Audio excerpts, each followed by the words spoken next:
Oh, there we go. Perfect. I know I was going to mess that up somewhere, Si. Here we are. We are live once again for FNF. I am Jack Gaffney. I am joined this week once again by Cy Ingersoll. Unfortunately, no Kenny this week. He's in the middle of what we're going to call it here, Cy, home renovations with comically sized construction equipment. Like, there's actually, yeah. Yeah, he said something about like Acme branded explosives. Surely that will go well. Mm-hmm. He may or may not be fighting a bear in Siberia right now. In the meantime, I mean, listen, get that all done at once. You exactly. get the yearly fight with the bear out of the way. He's a man of many talents. Yeah, exactly. Get that out of the way. You renovate the basement. You're good to go. But he'll be back with us hopefully next week, if not the week after. But Sal, we got some distressing news on the wrestling front. Just minutes ago, they killed Jey Uso. They killed him. They did. They really did. Next to the Danhausen box, they killed him. I can't believe it. Spoiler alert for the rookies out there. If it's Danhausen. The whole arena. Yeet. Yeet, yeet, yeet your motherfucking ass yeet. The whole arena side. They killed him. The whole arena. Yeet. Chicago's not going to be able to run it back, man. No yeet.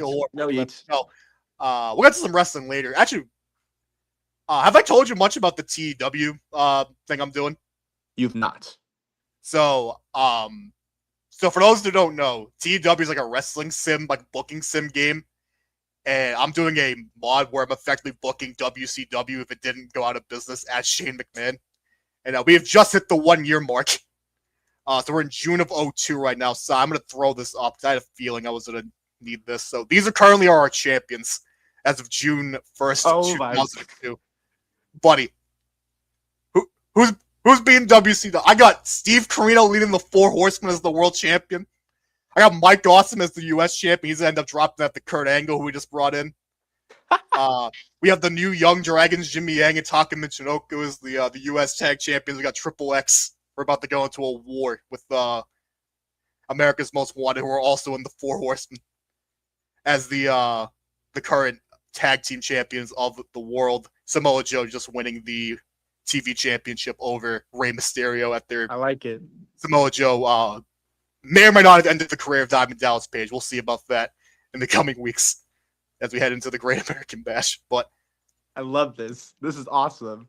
But the title of tonight's episode is a Clash of Styles, and we'll eventually get to AJ Styles. But we'll get straight into it.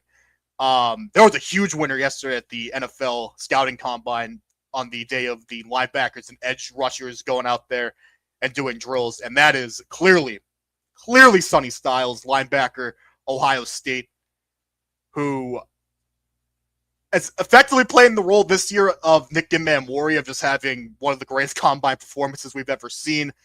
I have it here in my notes. So he didn't have the greatest performance when it came to the 3-cone drill and the short shuttle, which is a little disappointing. However, 11-foot, 2-inch broad jump, that's 99th percentile. 43.5-inch vert, 99th percentile. 4.47 second 40-yard dash, 98th percentile. This was a guy that I had pretty much graded as a top 10 player from the first, just throw it together big board that I had. I would probably argue he's much closer to 1 now than he is 10. I don't, for the record, I don't think he's 1. But, I mean, you watch this kid on tape, and then you see him go out there and have, you can there's only so much you can take out of the combine side, but, this is, exactly what Iman Mori did last year. This is, historic. The fact that as a linebacker, he's running faster than a lot of DBs today is, it's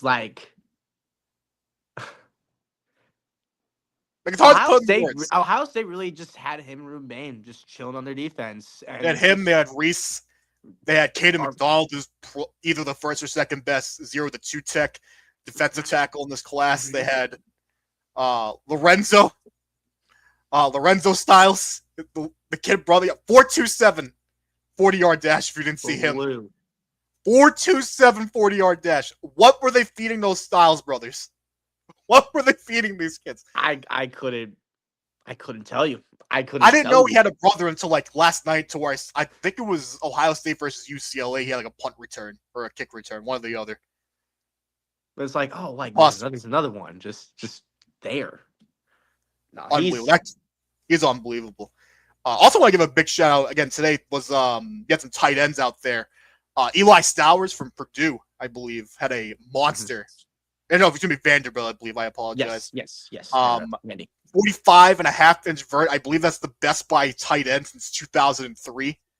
That along with his 11-foot 3-inch broad jump, 99th percentile among tight ends. Kenyon Sadiq, tight end out of Oregon, at a 4.40 at I believe 240 pounds. Sadiq has been my favorite guy, I think, outside of my biased Iowa guys, which if you know, you know. Sadiq has the word I'm going to use is executed everything.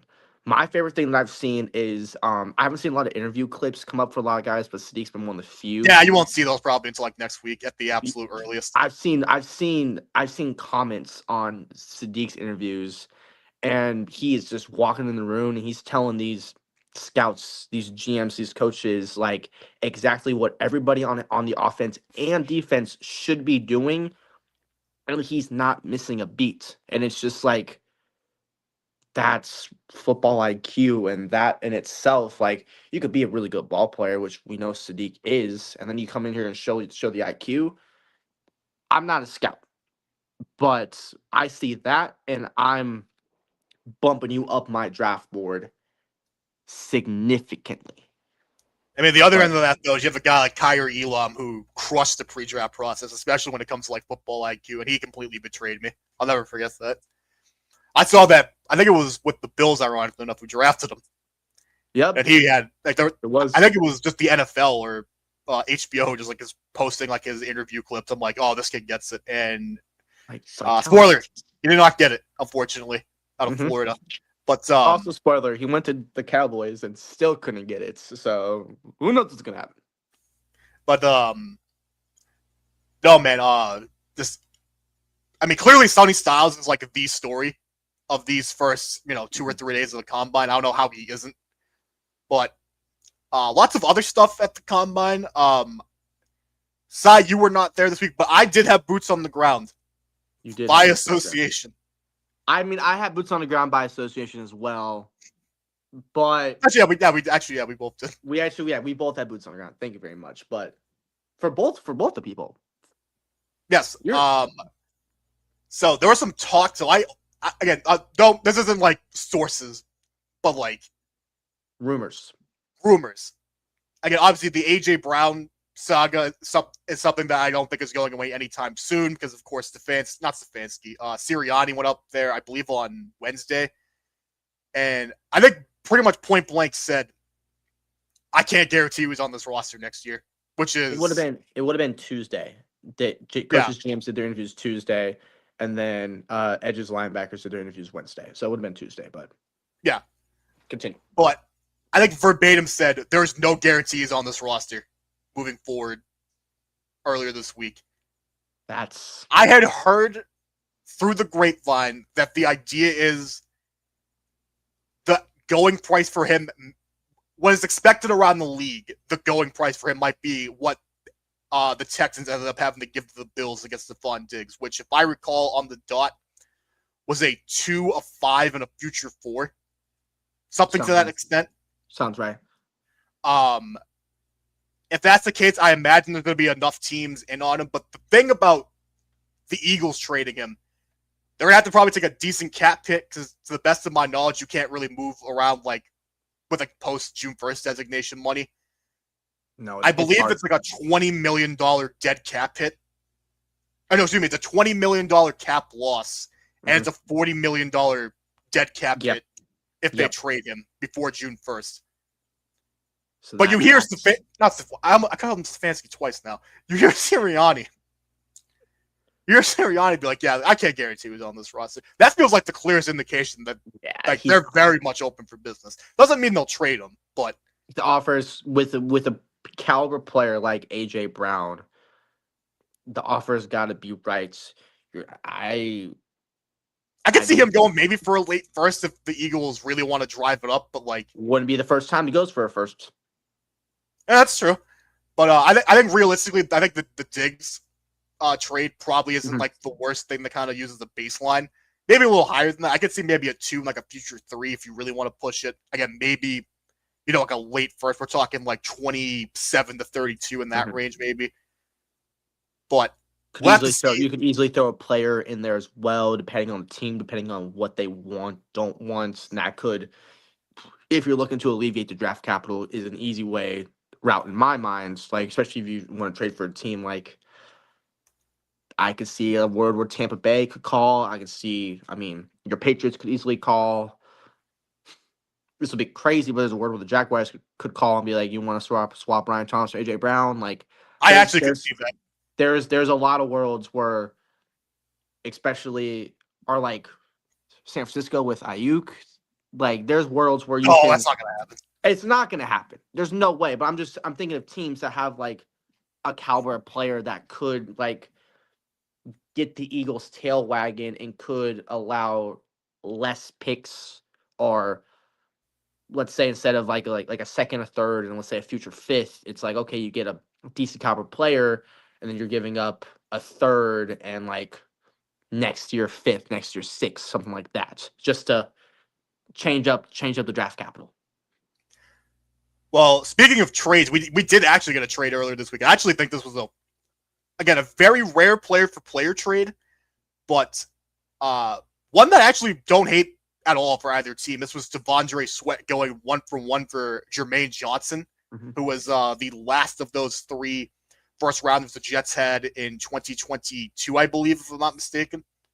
The year they took Garrett Wilson and Sauce Gardner inside the top 10. Jermaine Johnson, who I believe was a 25th pick in that draft, he goes and reunites with Bob Saleh, and then the Jets get, in theory, a young ascending defensive tackle. I like this for both teams. Clearly, if you wanted to trade Devondre Sweat, I don't hate the idea that you do it for a guy that at least the head coach believes in. Fits the scheme better. Yeah, exactly. Like Well, obviously, Jermaine Johnson has both been ways. up. I don't remember if it was an Achilles tear or a ACL tear he had in week 1 of 2024, but one of the two. I can't remember. it was one or the other for sure, because that opened the door for Will McDonald to have a pretty solid rookie year. Mhm. In any case, I actually like this a little more for the Jets because I realistically, I don't know if they're going to extend Jermaine Johnson, but the Jets are going to at least have 3 more years of Devondre Sweat, who was pretty solid, I thought, in the games. I think he missed like a handful of games for the Titans, but again, like, you just need bodies, and you're probably going to draft an edge rusher potentially as high as 2 or 3 in this draft, and now you don't have to worry about paying Jermaine Johnson, who has injury history, and you can maybe go out and get a guy maybe like an Arvell Reese, David Bailey, if you believe that highly enough. But like I like this a little more for the Jets, but I don't hate this at all for the Titans, just to get a guy who clearly the head coach likes. Otherwise, I don't think you're making this trade. And I mean, obviously, if you want to kind of establish at least what in theory you had with that Jets defense in 22 and 23, I can just bring in a guy that obviously is familiar with the head coach. I can never really knock you for that as a team, as a organization. Yeah, no, I love the deal for the Jets a little more than the Titans. I definitely do think Jermaine Johnson, like especially because I really do think that the Titans are going to go more 4-3 this year, so that Yeah, that they're going to be allows heavy. they're going to be heavy 4-down 4-3. linemen at all times. Allows Olufemi Oladipo, friend of the program, friend of me, love that man so much. Allows him to have another edge that he can learn from. And Devondre Sweat he was bound to get moved somewhere. I do think it's funny that it was the Jets as this like the third or fourth deal, and it feels like in the past 6 months that these teams just keep swapping players with each other. Yeah, they're retooling. Yeah, I mean, it's simple they're retool, eternally retooling, but they're retooling nonetheless. But with the Jets, Hunter Sweat's going to look really good in the middle of that defense, especially if they go out and draft an edge.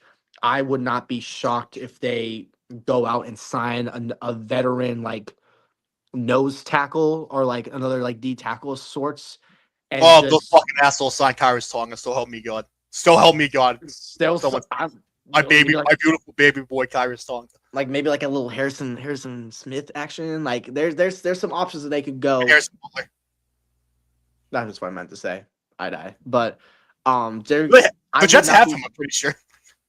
They can bring him back. Who knows? But I would not be shocked if Aaron Glenn goes in this year and it's just like, yeah, you're not gonna run the ball on us. We're gonna put big boys, especially on the goal line, like put as many big boys up front with Sweat ideally being the spearhead. And it's like you're not running on us. Like we're gonna make you throw the ball. Might be a good thing, might be a bad thing. We'll have to see. But it gives a defensive mind like Aaron Glenn somebody that's young, that's already has a couple years of experience under his belt already, and just allows him to like build him up into what he wants his defensive identity to be, which I feel Sweat's going to be a big part of. But win-win for both sides. I really can't complain. From one bottom feeder team to another bottom feeder team. I mean, I hope for the sake of the Jets that Aaron Glenn was awake when that trade call went down, as opposed to when I think David Bailey, ironically enough, was running the 40. You see that clip going around? He was dead asleep, and someone had to have tapped from behind, like, bro. Because he leaned up a little bit, looked at the he's like this, TV, saw himself. Yes. Yeah, she like locked in, and I was like, oh, like thanks, Aaron. Like, good to see you don't want to be here. I mean, it's the Jets. Who actually wants to be there? Maybe nobody. Correct. Good answer, Stein. That's right. I think that's the only answer there. If you think that there's one person who wants to be there, outside of no, actually no. No one. Woody Johnson's like 5-year-old kid, or not 5, like 12-year-old kid that they let in on post-game interactions for some reason. I don't know why. You remember that story? I do. It was like this going off of like fantasy bets, like Garrett Wilson and the entire team. Like, what's happening? Like, why is there this kid just walking around? Like, yeah, great program they have. I'm sure they did great in the NFL report cards in the Players Association. Surely. Surely. But we'll give a couple more NFL notes here. We had a couple franchise tags go down. One of which made me very, very upset. Which was Kyle Pitts getting tagged by the Falcons, which I actually genuinely did not see happening, like, at all. I didn't think that was going to happen. We were talking about this last week. And I did not. I thought they were letting him walk. I thought there was a world, but the world was like a 5% world. Like the odds were so low. I was never gonna like actually think they were gonna use their tag on that. But in fairness, I also said that I would be intrigued to see him in a Stefanski offense because, again, if you look at a guy like the Joku, for all those years was really good, and obviously even this year with Harold Fandon, who had a great year. But like, he would have been such a great Patriot. I say about 90% of the players in the NFL, he would have been a great Patriot. He really was. The other tag that went down, I believe this is a $27 million franchise tag, which this is the one that I expect to more than I would say both are going to probably result in long-term deals. This is the one that I think is probably going to happen quicker. George Pickens. I saw a report, I believe it was last weekend. I think his camp was expecting like a $30 million a year extension, which, if that's the case, if I'm the Cowboys, I'm doing that immediately. Just a flat 30 mil. I mean, the franchise tag's 27, and you're going to have to pay that no matter what. So just bump it up just a little bit. Makes sense. Yeah, and like clearly that trade worked out. Obviously, like the Detroit game happened, and you could knock him for that if you want to, but like, and obviously there was the Vegas game on Monday night where I guess he missed curfew. Yep, him and CD both. But like, by far and large, I thought that was clearly a massive win of a trade for the Cowboys. That made that offense one of the most lethal passing attacks in the entire league. Now, we can talk about the idea of having like two true number ones, and is that going to ultimately limit you from really reaching where you want to go? But for a team like the Cowboys, where the defense is already just really bad, I don't trust them on that side of the ball as is. Mm-hmm.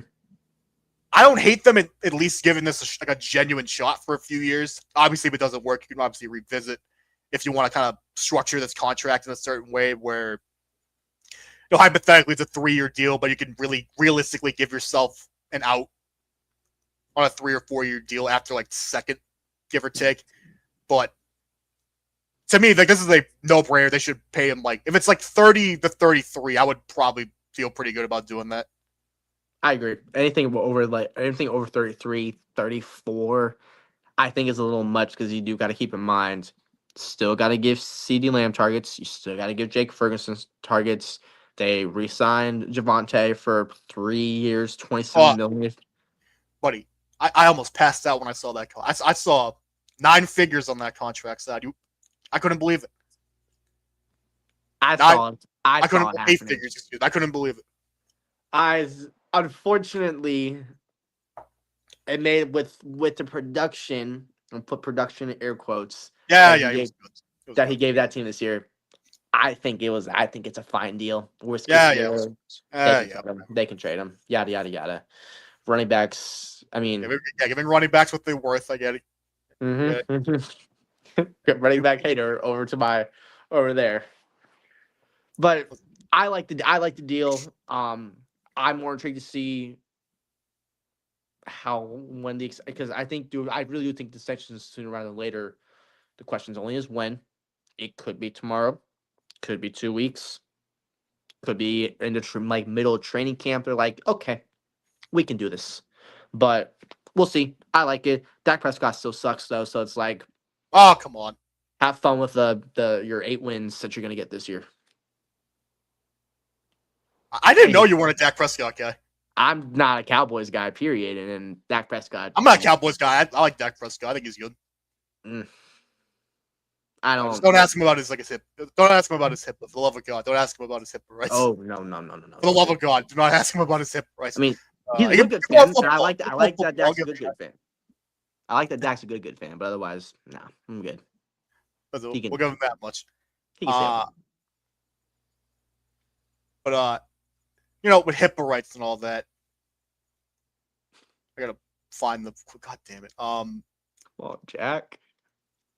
Actually, we just got this. You know what? Tavondre Sweat and Jermaine Johnson are gonna potentially need. Obviously, one going to New York again, crowded city, and then you got Jermaine Johnson going out to Nash Vegas, and maybe he wants to get right on Broadway. You know what both those guys are gonna need, Si? They need some good home insurance. That's right. Shout out to our guy Jeff Fortepney. Let's go. Erie Insurance says here's to the grown-ups who move, mortgage, mow, and still bust a move. But does your home insurance still fit? Erie helps you protect the home you've grown into, all at fair prices that are often less than the other guys. So how do you find the right coverage? Magic. Nope. Local independent agents who get to know you like this. Your local Erie agent is Building Block Insurance Group. Get a quote today at 704-464-4544. Erie Insurance. Saved my life, Jeff Fortepney. I love that guy. All right, now let's get to the other half of the Clash of Styles. AJ Styles, one of the 5 defining American pro wrestlers of my lifetime. Officially hanging up the cleats, not the cleats, the gloves. Quite literally the gloves and boots this week in Atlanta. On a Monday Night Raw that I unfortunately watched, it was horrible outside of that, in case you wanted to know. That's like the second Raw I've watched since the summer. It was in full. It was bad. It was really bad, Si. That's why you don't watch them. That's what, yeah. You want to watch wrestling, SmackDown's coming out apparently too. What the fuck? That's what they claim. They claim SmackDown's actually not bad now, which is wild. Getting there. But in any event, AJ Styles in what was ultimately a really good retirement ceremony that brought back a ton of people. Eric Paris' original tag team partner from WCW. WCW wins again. The Good Brothers were brought in. Shinsuke Nakamura was still there. A really nice ceremony. And just kind of nice to see. especially like in an era where you have guys like Chris Jericho, for instance, who just well overstayed their welcome. To have a guy like AJ Styles, like, I probably had a little bit left in the tank, but I'm just gonna call it here. I feel content with where I'm at. I want to get back to the next generation. No, he's great wrestler, great human being. We were talking about this a little bit pre-show, and I would like the record to show the New Japan run's not happening, and I am sad about that. I think that could have even just if just like a month, 2 months, 3 months, whatever. Versus AJ Styles. What does it look like? What does it look like? AJ Styles versus Yuta Weiss. What does it look like? AJ's not winning, but like it would be a good match. That's what I want. Get him one more 5-star match before he retires. But Nah, it's over. It's over. I know it's over. I know it's over. I held out as long as anyone. It's over. It's over. I know it's I know, and that's why it's like the ceremony was good. The fact that Undertaker got to tell me like, "Hey, you're going to the Hall of Fame this year." Like, I really liked that. That was really cool. The fact that like you mentioned, like Good Brothers and all the OGs, honestly, were being brought back for it. Just it was great. It's gonna be weird without him, but there are so many up and coming wrestlers that he's gonna go give back. He's gonna go work at the Performance Center, as you informed me pre-show, which I think is really cool. Leon Like, stare at his hip pocket at all times whenever Yep. ends up getting him. That's never gonna happen. But I guess we'll segue here. What's your favorite AJ Styles match of all time? You're gonna hate my answer. You're really gonna hate my answer, but I think there's like 5 or 6 like really good answers. So this my answer is a biased answer, and it was his WWE debut at the 2016 Royal Rumble.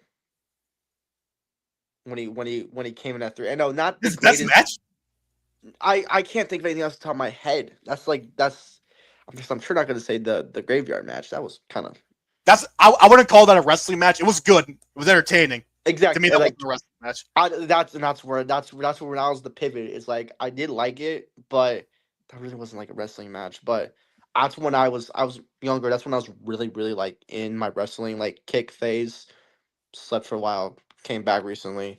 But I remember watching it because I thought I was watching it for Roman Reigns. Sadly, then I see this guy who I've never heard of before.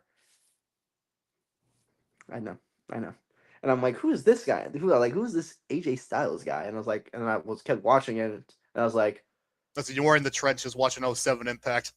I was not the Saturday afternoon reruns of Impact. You were in the trenches. I was not in trenches. I was not in trenches. You weren't there. Honorable mention also goes to the whole feud with Chris Jericho. We don't like Chris Jericho around here, but they did put on some good. They put on some matches that I did enjoy watching. But I like the real wrestler, the real ball knower. Give me yours. I'll give you 5 in no real order. I mean, I don't know how you can talk about AJ Styles and not talk about the unbreakable triple threat with Daniels and Joe. To me, that's a defining match in the triple threat match genre, clearly. Mm-hmm. And that's if he wins, by the way. In I think it's like a 25-minute match. I think Meltzer gave 5 stars. I'm on Cage Match right now. That match is like a 966 on Cage Match. Spectacular. One of the greatest matches ever. I'll give it the Minoru Suzuki G1 match in 2014. That match is unfucking believable because of course it is. Because fucking mid-2010s New Japan and everything in that era is great. That's a match I'm going to go back and watch because that's Nakamura in 2016. That was both those guys' last real. Not the last match for AJ. It was the last match for Nakamura in New Japan because AJ ran New Year's Dash the next night and got kicked out of the Bullet Club by Omega. I'll give you the SummerSlam match with John Cena in 2016. That to me is clearly the best match those two guys worked. I know a lot of people will tell you it's the Royal Rumble. I prefer the SummerSlam match. Where am I at now? 4? Yeah, you're at 4. You're at 4. I need one more. 5. I did forget about the John Cena SummerSlam match, so thank you for the reminder on that one. I think that one's in mine as well. I don't remember if this is the match where he got the IWGP Championship back, but it was definitely a match against Tanahashi, I think in 2015, that I loosely remember being like excellent. Can't confirm. that was. I mean, AJ at that point in New Japan was like clearly the best, the coolest wrestler in the world. Wasn't even close. But like, I mean, very weird. My relationship with AJ Styles, like I kind of alluded to this. I got into Impact through like their Saturday afternoon like reruns of like Impacts. Yeah. In like late 07. This is like Christian was still there. I think they were just in the tail end of like the Christian Coalition stuff. And like I knew some guys there, obviously like Nash, Angle, Steiner. I knew, but then like it didn't take long to like you were watching something like really really good with AJ Styles, and I was loosely keeping up with TNA pretty much ever since, up until he left in 2014 to some extent, and obviously that Rumble debut is one of the 5 best debuts in company history. I'll say for them. Agreed. Even though Kevin Dunn completely fucked up the camera work, because of course he did. But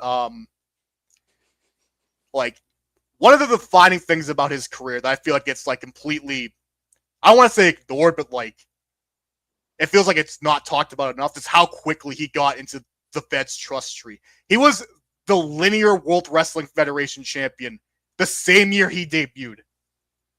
The same year he debuted, he was the not the Universal Champion, the fake big gold belt. He won the belt that fucking Bruno Sammartino had within like 10 months of his debut as like Mr. TNA. That feels like it never really gets brought up as enough that it should be. I feel like. I agree. And then he had like a 400-day reign as the linear World Wrestling Federation champion. Again, the only real thing I can knock about his Fed run is the fact that he never really had a good WrestleMania match. I wouldn't entirely put that on him. And I think I will say it is funny objectively that his best WrestleMania match is against Shane McMahon, but like objectively very funny. Like no, that's that. Yeah.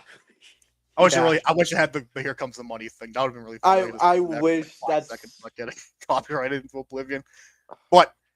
He's gonna see it in person. He'd be like, "Nope, gone." But you got any other AJ Styles notes? He's like, so if we're gonna talk debuts, and that's why I like to allude to the Royal Rumble in 2016, is that's like that 2015-2016 era was when I really like. I was younger, of course. I mean, that's when I really started watching wrestling and started becoming a fan. And that debut is always something that I'm gonna remember personally, and as like wow, like little did I know 10 years later that what AJ Styles went and done, it's like I was there from the get-go and then I was there at the end. So it's like it's cool to me. He's awesome. His induction ceremony is gonna be amazing. Just great guy, great wrestler. Let the Good Brothers induct him. I swear to God, let the Good Brothers induct him. Do the right thing. Please. Why to give him the respect to call him Hunter? Paul. And the amount of times that I've done the Styles Clash with my little brother is more than I like to count. So, so good. And he had like 3. He had like 3 of the Calf Killer. He had the Styles Clash. And he had the Spiral Tap. And that's. Wait, and the Phenomenal Forum. Can't forget it. I mean. That technically was. He had 4. He had 4. Yeah. He had 4 legit things that he could pull out at any time and win. And that's just like, that's cool. Like we're getting into some spooky territory. Omega's probably not super far behind now. Balor was just talking today like he might not be super far behind. Joe's definitely on borrowed time, as much as I hate to say it. And like I hold Samoa Joe in like the rarest era of like professional wrestling in my lifetime. That one will absolutely shatter me. I will say I'm eternally grateful for the fact that I've seen him live 3 times in the last. That's so cool. 3 years. I've not been able to see Joe live yet. Samoa Joe in front of a hot crowd is a fucking experience, man. That one's just crushed me. I'm so excited. The next AEW event that comes anywhere close to me, I'm going to for so many different reasons. But that's a rabbit hole for me. We got a show to fill, and unfortunately, I'm going to bring this up just because we're at what 35-minute mark. We are at 35 minutes. I didn't feel about going over Elimination Chamber, just happening tomorrow in Chicago. If you can run me down the card, I can give my prediction. We have a grand total of 4 matches, baby. 4 matches and a Danhausen debut, allegedly. going off on this If it's card. not Danhausen that comes out of that box, I have no clue what that could be.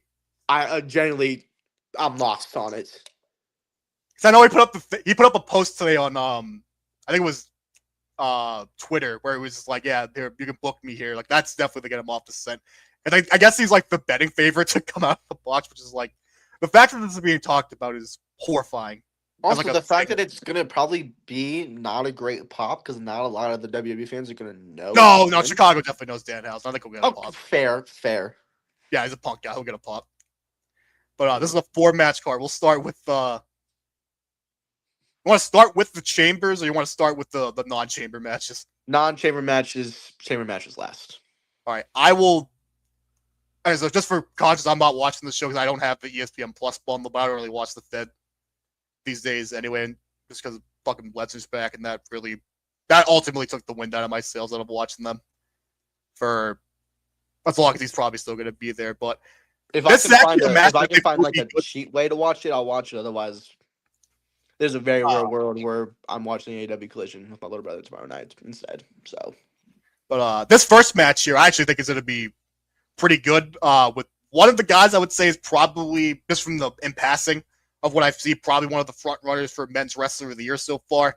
CM Punk in a home game, wrestling Finn Balor for the world title, which ultimately is a filler match. But they had I heard a ton of really good things about the match these two guys had. I believe it was in Belfast, Northern Ireland. Yep, about a month or so ago. Yep, and I would say this is probably going to be good. I wouldn't be surprised if this is the opener. Actually, no, I take that back. They're probably going to open and close with the Chambers. This will probably be like the third match. But of what I've seen out of Punk this year, it's been really good. And obviously, it's Chicago, so he'll probably go balls to the wall. Realistically, there's no way he's losing this match. There's none. Legitimately a 0.0% chance. Yeah, this is going to end up setting up something with him, with Finn Balor and Dom Mysterio, if I had to guess. But I'm sure before that, this will be a pretty fun match. I think this is probably going to be like a 20-minute at most kind of back and forth match. They'll probably do a couple of cool T-spots for Balor, but ultimately Punk's going to win this one. Has to, especially in front of the home crowd, especially what they want to set up with Punk. Balor kind of has to lose, unfortunately. Yeah. I do like Balor. Shout out Ferg. This is a big Ferg podcast. Always. Shout out Big Ferg. Oh, absolutely. No, I'm kidding. But no. Or am I? No. Punk wins. The other match, Big Nine Matt household, speaking of CM Punk, Becky Lynch versus AJ Lee, which I'm kind of surprised they're running here and not Mania. This match, the way people were talking on Twitter, this match had a ton of heat back in like October. Like, oh, they're gonna run this in Mania, it's gonna be great. I saw a clip of a promo segment these two ran like 2 or 3 weeks ago. Okay. Holy smokes, man! It's dead. It's dead. This feud does not matter, and I feel horrible for Becky because I thought her year last year before I stopped watching was incredible. And now it just feels like she's just kind of stuck in limbo now, which kind of sucks for her. But I mean, I hope this is good. Obviously for their sake, I don't hope it's bad because I don't have anything like bad to say about either of these two ladies. But I just wonder what the crowd reception is going to be for this. Like how much, outside of the fact that AJ Lee is CM Punk's wife, and it's in Chicago. Outside of two really, is there going to be like a high level of investment in this match? Okay. Without the outside, like the obvious outside surrounding factors. I think Chicago's normally a really good crowd, especially for pay-per-views. I wouldn't say Chicago's kind of been not great, I would say, for the last like 6 months to a year, if I'm being brutally honest. But also, then again, the WWE crowds within these last couple of years have just kind of been weak for, unfortunately, like better terms. Fans. So it's like for the sake of what I think is going to happen, AJ Lee is going to win, and they're going to run it back again on WrestleMania with something more extreme. Yes. They're going to the whole arena, yeet. Yeet, yeet, yeet your motherfucking ass, yeet. I don't So like glad you. I have that. I have that don't clip like in, by you. the way, 1 minute before we went live. I could not believe that. Unbelievable You're- timing on my part. The fact that it also took you 5 minutes to do that was Brother, impressive in itself. we're getting some run out of that, I promise you. That's fine. Well, we're gonna get the run, but AJ's gonna win unless something crazy happens, or because if Becky wins, Becky's not winning clean. I think they Unfortunately. probably do like a dusty finish where like she probably hits her with the belt or something. They kind of extend this for the next month and a half or so. But Yeah, they don't have nothing better to do. They're doing women's division, so listen, they have as much clue as what's going to be happening with the meat and bones of that Mania card as we do, which is you can decide if that's a good thing or a bad thing. don't know. Right now we'll get to the 2 chamber matches. So this is the women's one, which the winner of this is going to face Jade Cargill for the Women's World Wrestling Federation Championship. This is Tiffany Stratton, who I believe is the odds-on favorite to win, which is inspired. Rhea Ripley, Alexa Bliss, Asuka, Kiana James, who has recently returned from injury, who is the heater for Julia. Mhm. And then Raquel Rodriguez. Obviously, I think in a perfect world, Bianca Belair is back by now, and this would have been a win for her. Mm-hmm. And I hope that they can get her back soon. She is, for all the hype and hyperbole that someone like Rhea Ripley gets, and deservedly so for the record. I think Rhea Ripley is like a top 1% performer in the world. Baller. Bianca Belair deserves all of the praise and adulation that she gets. They basically have like identical resumes in my mind. Both unbelievable stadium match wrestlers, great in big spots. And I think like with Bianca, she's so big outside of the ring with like doing like outreach and stuff like that. Yeah. Never mind how good she is in the ring. They're both good on the mic. Yes. Like They full package. they have desperately missed her this year, man. She is so fucking good. Yeah. I could talk for hours about how good both of those 2 ladies are, and Io Sky, for that matter. EO. Unbelievable. Okay. I But, think so. Who do we got? Tiff is the odds-on favorite. I love Tiffany Stratton. I've been able to see her wrestle live. Like she's good. She is legit. However, I think they go a little sneaky with this.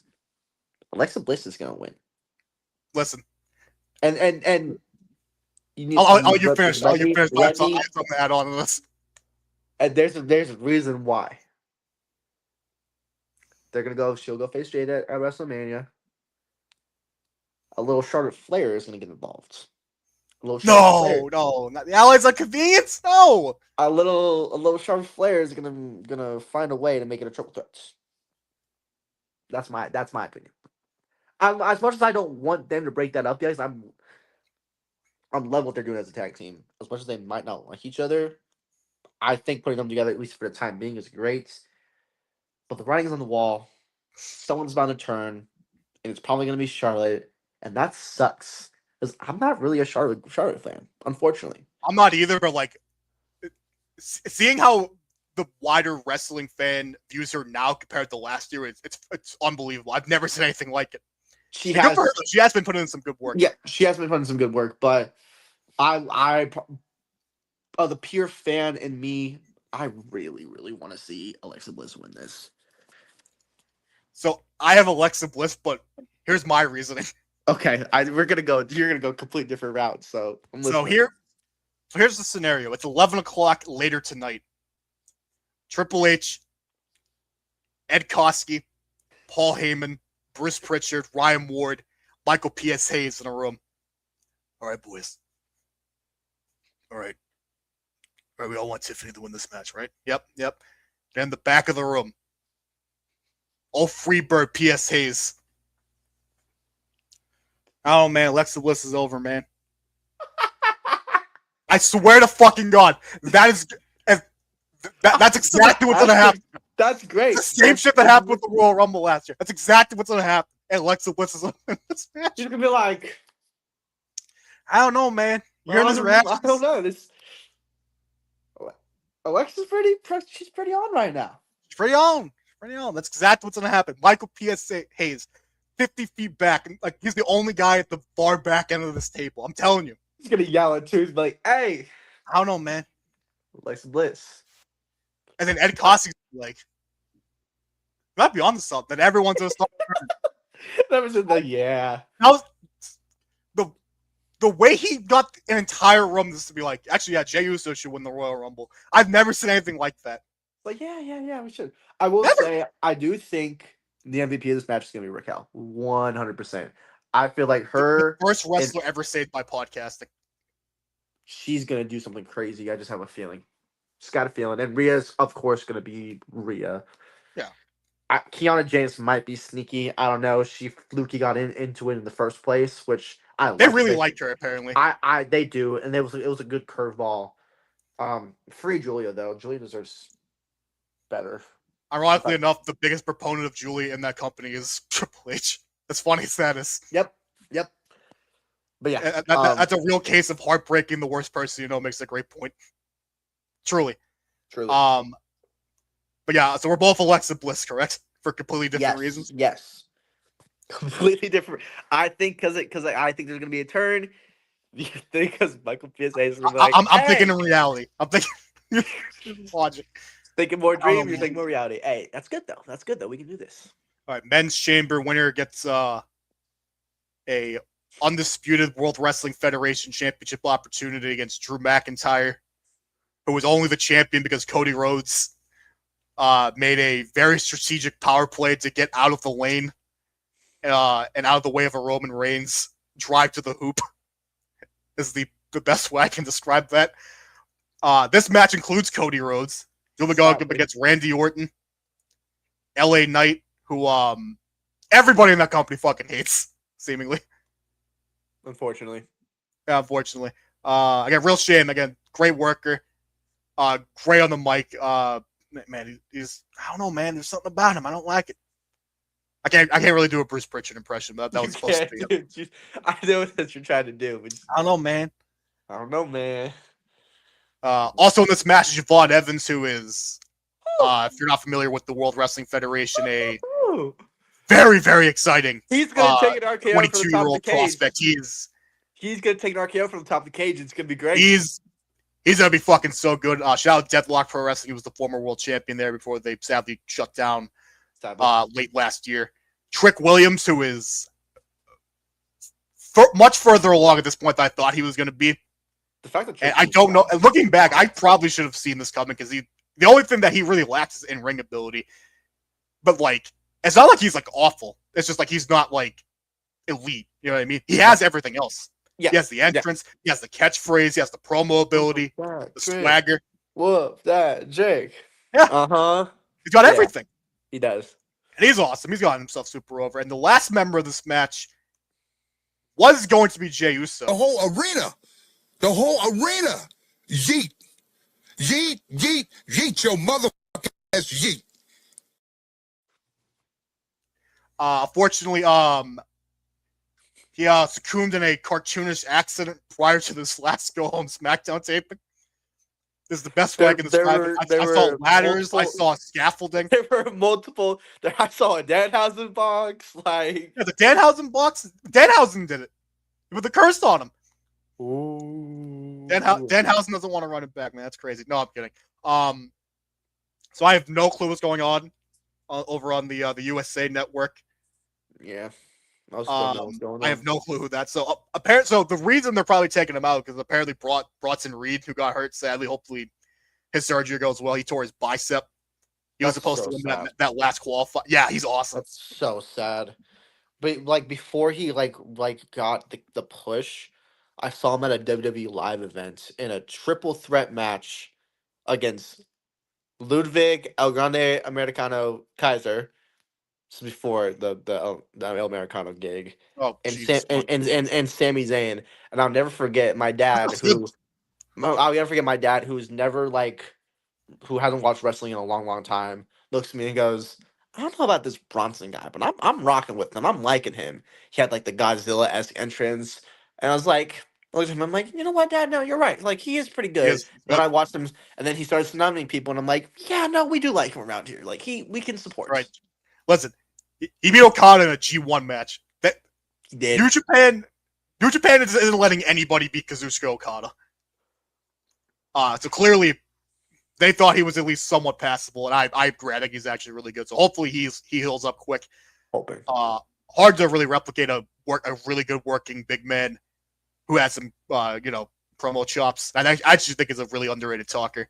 So hopefully he heals up quicker than usual, because now the top heel group on Raw's War features Logan Paul and a man who Paul Heyman compared to Rocker Shawn Michaels. You saw this, right? Paul Heyman compared Austin Theory, who was on his third attempt at being a main roster act. Yeah. Rocker Shawn Michaels. Yep. Big 26. Big 26. It's over. I'm telling you, it's over. Yeah. Sadly. Unfortunately, there's no real big spiel here. Cody Rhodes is winning this match.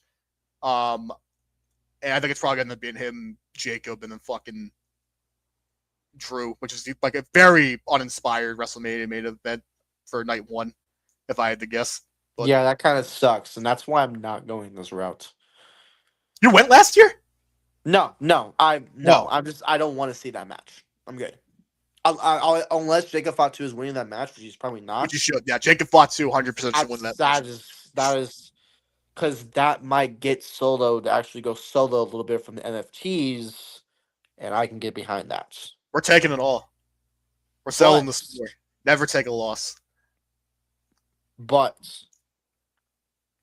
for the sake of something different, and for the sake of this is what I'm really, really hoping happens, Randy Orton walks out of there as a winner. I think if they didn't book themselves into a corner where they kind of had to give Drew McIntyre the belt, because they had to either give him the belt or completely kill him off as the top guy. They chose ultimately the right option. Like, timing is everything, and now you kind of pigeonholed yourself into him being the champion going into Mania. You did. I think you could have done a good Cody Rhodes, Randy Orton storyline, and they decided no. For whatever reason, he needs another championship. I need to see. No, he doesn't need to be another champion, but I think you could have done a good Mania, like a multi-month story with him. It could have been fun, but not unfortunately. Javon Evans is going to be the MVP of this match. There's no doubt in my mind. He's going to go crazy, and everybody's going to be talking about him tomorrow. It's going to be like, told y'all. Could have told y'all this. And if LA Knight's not the one taking this pin, they're doing something wrong. He's gonna be eliminated in 5 seconds, and then Triple H is like, see, that's what we're looking for. That's what we do. That's what we do. That is what we do. But we have one more little advert for you folks tonight. This comes once again from our folks at Erie Insurance. They're going to tell you about some good car insurance rates. Here's to the grown-ups. Your car is now your office, stage, nursery. Sorry, Erie Insurance offers products that lots of other companies don't. That's a big deal, and it's a good deal, too. And with Erie, you get your own independent agent, not a giant corporate call center or some online robot. You meet with a real person, like this. Your local Erie agent is Building Block Insurance Group. Get a quote today at 704-464-4544. Erie Insurance. I get Jeff Recepti, what a guy. So I'm currently looking at a Kenyon Sadiq thing right now. I was wrong earlier when I said he ran a 4.4 flat. He ran a 4.39 at 241 pounds. yes. Yes. Again, we could talk about like the novelty of the combine. Seeing guys just being like insane athletes, just in general, is always sick. Especially guys who are playing NFL football. There's also another wrestling show going on tonight, so I don't know if you're keeping up with God's promotion, New Japan Pro Wrestling. When it comes up on my Twitter feed, I watch, but otherwise, like, I don't have the service, so I don't actually just like. Well, they're in Trenton, New Jersey tonight. Oh, believe it or not. Really good card. Yota Tsuji defending the IWGP Global Heavyweight Championship against our beloved Andy Andrade El Idolo. Oh, the main that event. is that match. Yep. You have Siri Kondo ex UFC fighter taking on Athena for the IWGP Women's Championship. That match is gonna be insane. I'm probably gonna buy this pay-per-view after the fact. That match My is goats. that's worth the. I was this close to meeting Athena, and I'm so mad that I didn't. I need her on AEW TV more, man. She's so good. She's so talented. Just have her drop the ROH title, man. Like, Please, we get it. You've done it. Like, drop it. I was live for that Mercedes match last year, man. That match was. Drop it to Billy Starks, please. That's the second greatest wrestling match I've ever seen live. The best being, an hour after that, but nevertheless. The real gem on this card, though, Sai. The early runaway front runner for Tag Team of the Year. My guys, the Knockout Brothers, Yuto Ice and Oscar, versus Gates of Agony for the IWGP Tag Team Championships. GOA, baby. Come GOA. on. I've seen them live twice now. They're awesome. I'm so happy they're getting a push in AEW. They deserve it. And I'm glad they're with Ricochet. They should give them the trios belts and let them hold those down for a while. Actually defend them on collisions. But that's all we got for wrestling, really. I feel like I probably should bring that up because I'm probably going to catch up on that after the fact. But you have any other combine notes? Any other NFL notes? Let me think of what I've been seeing. Little Jaguars notes. The big three. Gladstone. Liam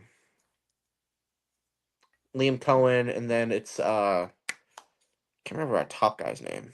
Tony Khan. No, John Khan. None of the cons. Cons don't go. Cons don't go to that. It's Baselli, I think. That's his name. I might be. Guys, I'm tired. It's been a day for me. But none of them are at the combine, which I do think is notable. But apparently they did this last year too. So it's we got Revolution in the book. It's all good. True. Detroit's not there either. I think Detroit typically stays home, if I'm not mistaken. Yeah. Like they all send their scouts and they send some other minor people. Yeah, but like Campbell, the head honchos in the front office, they typically stay behind. Yeah. Which is an interesting approach. Because with the line, Jacksonville makes a little more sense because especially with this regime, it's they're not big on the interviews. They don't do they don't do top 30s with anybody. I remember that being a thing last year. Yeah. Yeah, it's still a thing this year. They've already came out and they're we're not gonna do a single top 30 with anybody. Which if that's the case, I totally get not setting. And I think that's the biggest why that they're not there, because they got scouts there, so they're getting told the info. So you're getting people there to write down those, maybe get off the record conversations. Yeah. It's not formal interviews. So you don't need to be there. You can see the combine on TV, mm-hmm. and you just have boots on the ground doing the dirty work.